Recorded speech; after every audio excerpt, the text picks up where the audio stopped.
Adults of Reddit, what is something every teenager needs to know? Cashiers don't care if you buy condoms. As a cashier, I only found it funny when a guy came to buy chocolate and a pack of condoms on Valentine's Day. The condoms with a single chocolate rose always cracked me up, especially since the drugstore was in between a grocery store with a floral department and a flower shop. If you don't have a passion, learn new skills. You might find your passion or something you're good at. Good advice. Also, if you do have a passion, embrace it and don't be shy about it.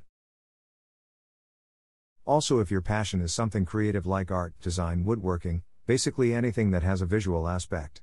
Be ready to expect unjust criticism, accept constructive criticism, and most importantly, reject any sense of overconfidence in yourself.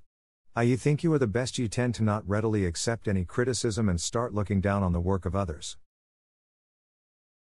Expect the criticism, accept the constructive advice, reject the propeller made out of poop. If the propeller is made out of poop, people will be none the wiser when shit hits the fan. 2020. Who are you, who are so wise in the ways of science? Most of your friends are the product of geographic convenience. Just because you grew up being friends with a neighbor or a fellow student, doesn't mean you owe them your undying loyalty when they start treating you like shit. Life moves very quickly after leaving school, years go by so quickly. Just wanted to say, holy crap, 20k upvotes. I've never had more than 100 before, so thank you. A lot of people have been saying this scares them. Please don't be scared, adult life is great, but you just have to keep yourself active and doing different things. Just make sure to appreciate everything you have and try not to have regrets. I heard a saying once that always felt apt: the older you get, the longer the days, but shorter the years. Personally, I would say don't rush to grow up. Many don't have the luxury. Being child is such a small percent of your lifetime, that don't let it pass you by. Before you know it, you will have responsibilities. But for now, take good care of your health, eat well and not on fast food, learn to cook and study hard so that one day you can enjoy a meal cooked by someone else. Travel when you are able to and see the beauty of the world before marking it down as a lost cause. Thank you Ulrikaron who lurks for the hug, much appreciated. I'm honestly just at the opposite at this point. I just started college and I've had nothing but anxiety. I'm just trying to rush through these next 3 years in GTFO ASAP, so that I can actually have a healthy peace of mind and enjoy my life. It does get easier, but not by an extreme margin. Enjoy the moments of fun that you can presently when possible and go smell the roses a bit. Learn to trust your gut when in strange situations. If something feels off wrong, it probably is.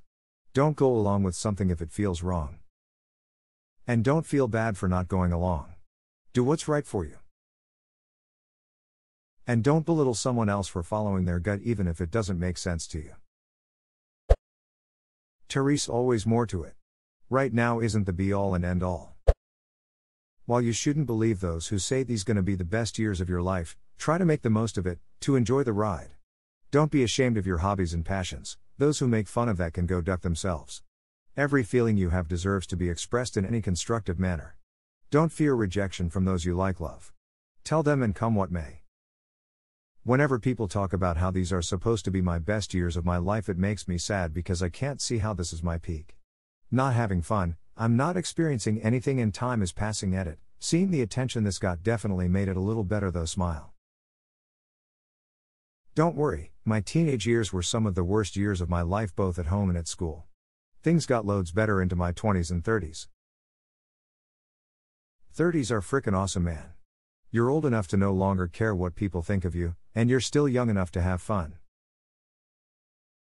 I agree. Your body also starts telling you to take care of yourself, and if you listen, it's like being 20, but mostly sober and with more sleep. Yeah, I even went to my brother's wedding when I was in college, and his best man was like, college will be the best years of your life. I straight up told him I hope not. Everything was ducking awful for me, and after I got out of college I think I was 23. Every year after has been better than the last. The person you love at 17th of may not be the person you love at 30. You change. They change. If you change together and are still on the same path, that's great. But allow yourselves to change, allow them to change, and reassess whether you're simply together for loyalty or because you still really want a future together with who you both are now.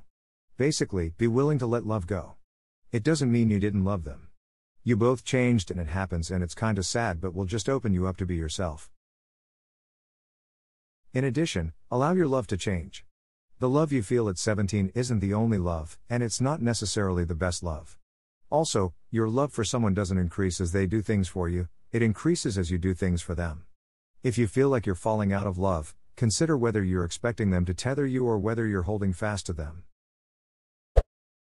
I graduated 10 years ago from high school and none of those people are in my life now.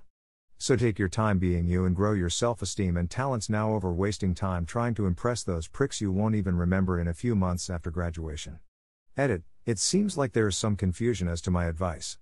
I am not saying drop your friends. Those are a very important aspect of life, especially in high school. What I am saying is drop the politics and drama of your school. I know it feels like it is the whole world now, but if you let those who try to bring you down, who mock you, who try and pressure you will not be around forever. Worry about building yourself to being the best you that you can become. I still have contact with a few childhood friends to this day, just not really any I made in high school. But all those negative, drama-craving bullies, and those downbeats in general will not follow you. I graduated 2 years ago and already lost contact with all of them. Now I'm sad about possibly losing my friends after high school because I love them like family. If you're that type, there's no reason you couldn't maintain some friendships, but distance does really test relationships. I found that the only people from high school I still actively seek out are ones that played games with online, since we do that regardless of where everybody lives. This is what I love about being a peak gamer. Heck, half the time we are just hanging around chatting from 2 different places in the US, but still together. At this point, 16 years out of HS, 12 from college, I am still close friends with one college friend, none from HS. Learn how to cook. It's way cheaper and usually faster than takeout. And does less damage to your health, provided you aren't just cooking out of a box all the time. People, employers, etc., will take advantage of your naivete. In many cases this will be illegal. Know your rights, so when the illegal shit happens you can recognize it. On top of that, stay on top of your finances and don't get into debt if you can avoid it. Living and lawyers both cost a lot of money, and exercising your rights is so much harder if you are financially dependent on the person taking advantage of you. How to de-escalate difficult situations. And how to disagree with a teacher, someone in authority, without sounding like a know-it-all or in a condescending manner. For example, if a teacher says X and you are certain you learn differently, recognize that there may be certain circumstances that you may not realize that changes something. Lead the disagreement with a saying like, "Excuse me, I may be wrong, but I thought learned why." This kind of phrasing does not cause the other person to be on the defensive, which can allow gentle new instruction for you, or a graceful face-saving correction for the teacher. A situation with differing opinions doesn't have to be confrontational. The general advice to not be an asshole will get you further in life than you would expect, considering how easy it is. There's more to it than just do not be an asshole, it's also allowing a graceful exit for both parties. The same is true when encountering wild animals. True, and I did not mean to undermine your general point. What you're describing seems more like level 2. I'm always amazed people haven't mastered level 1, especially when all it involves most of the time is not going out of your way to make yourself look better or someone else look worse. Great line about wild animals too. I have no idea if it works in practice, but it seems very logical. I didn't read your comment as undermining, I only wanted to elaborate. This thread is golden from a third perspective view.